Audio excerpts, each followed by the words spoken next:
Hasil survei terbaru Capres 2024, Anies versus Prabowo versus Ganjar. Sulit membayangkan kalau pakai data yang sekarang, ada kandidat yang dalam waktu yang masih tersedia sekarang itu bisa mengalami lonjakan elektabilitas sehingga bisa memenangkan Pilpres satu putaran kalau ternyata kandidat presidennya lebih dari 2 pasang. Keadaan kelihatannya akan mirip seperti tahun 2004 ketika pada saat itu ada 5 pasang calon presiden dan wakil presiden, lalu kemudian akhirnya harus ada 2 putaran. Saya ingin bilang bahwa keadaan 2024 kelihatannya jika 3 pasang, katakanlah misalnya Mas Ganjar, Pak Prabowo, dan Mas Anies yang menjadi kandidat, kemungkinan amat sangat besar 2 putaran. Hasil yang benar-benar menjadi preferensi, menjadi referensi untuk kerja-kerja ke depan. Tidak hanya membaca elektabilitas, tapi juga membaca apa yang menjadi problem-problem real, karena survei kan suatu bentuk informasi simptom yang terjadi di tengah-tengah masyarakat kita. Saya, Partai Nasdem, tentu selama ini partai yang menggunakan scientific approach. Ya, kalau dari PDI jelas, keputusan tidak hanya didasarkan pada aspek elektoral, keputusan didasarkan pada karakter pemimpin, kinerja pemimpin, rekam jejak pemimpin, dan bagaimana pemimpin itu menyatukan diri dengan kekuatan rakyat, lalu mampu memberikan direction terhadap masa depan. Itu tugas pemimpin, dan Ibu Mega lah yang nanti akan memutuskan siapa yang akan dicalonkan oleh PDI Perjuangan.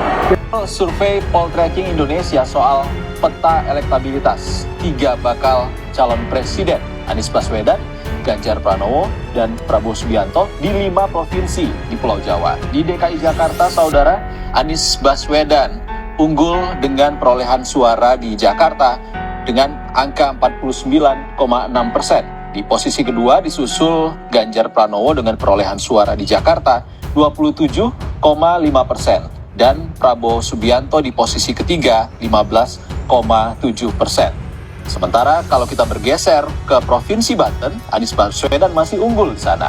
Elektabilitas Anies mengungguli Ganjar dan Prabowo. Anies memperoleh 47,6% suara di Banten, disusul Prabowo Subianto dengan perolehan suara 28,5%, dan ketiga Ganjar Pranowo 16,1%.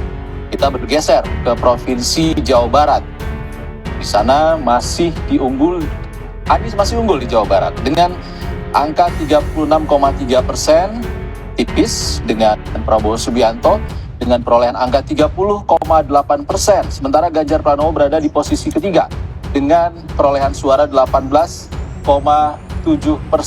di Jawa Barat. Pada Pilpres 2019 lalu, saudara, Jawa Barat menjadi basis suara Prabowo Subianto.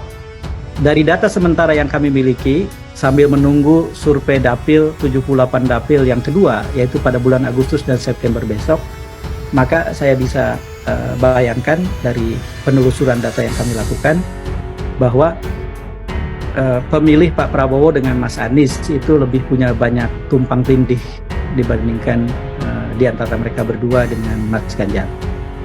Ketika kami cross tabulasi dengan beberapa variabel, maka yang ketemu adalah jika pemilu presiden diadakan pada bulan Maret kemarin, maka di putaran pertama nomor 1-nya Mas Ganjar, nomor 2 dan nomor 3-nya itu masih punya kesempatan Pak Prabowo atau Mas Anies, dengan menimbang bahwa ada cukup banyak responden yang merahasiakan pilihannya. Nah, kalau kemudian data itu dipakai dan pemilu diadakan pada bulan Maret kemarin, ini sudah saya katakan di beberapa forum, termasuk di forum di UGM pada 5 Juni yang lalu, pemenangnya bukan Mas Ganjar, tapi pemenangnya adalah runner-up-nya. Kalau Mas Anies yang masuk di putaran kedua, Mas Anies yang jadi presiden, bukan Mas Ganjar. Sepengalaman saya mengikuti pilkada dan sekarang pilpres, pilkada itu dulu boleh dilihat rekamannya ketika 2016-2017 tidak ada satupun survei yang menempatkan sebagai nomor 1. Bahkan ketika masuk putaran kedua, beberapa hari sebelum pilkada pun selalu di nomor 2. Jadi buat kami yang penting hari ini itu bekerja, menjangkau semua, menjangkau masyarakat. Pilpresnya masih bulan Februari. Jadi hari ini hasil survei apapun adalah feedback. Tapi bagi kita yang penting adalah kerja terus, menjangkau terus, jelaskan rekam jejak kita, jelaskan gagasan kita, jangkau semuanya.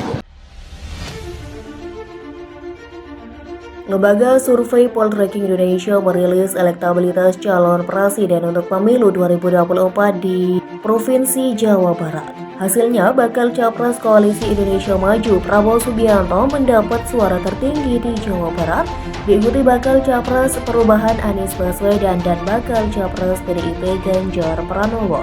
Survei tersebut digelar pada 25 September hingga 1 Oktober 2023 dengan melibatkan 1.000 responden yang dipilih dengan metode Stratified Multi-Stage Random Sampling. Para responden merupakan warga Jawa Barat dengan kriteria sudah di atas 17 tahun dan sudah mempunyai hak memilih. Survei dilakukan dengan metode wawancara melibatkan surveyor terlatih. Adapun margin of error survei plus minus 3,1% dengan tingkat kepercayaan 95%. Berikut ini hasil survei Poltreking Indonesia terkait elektabilitas capres di Jawa Barat. 1.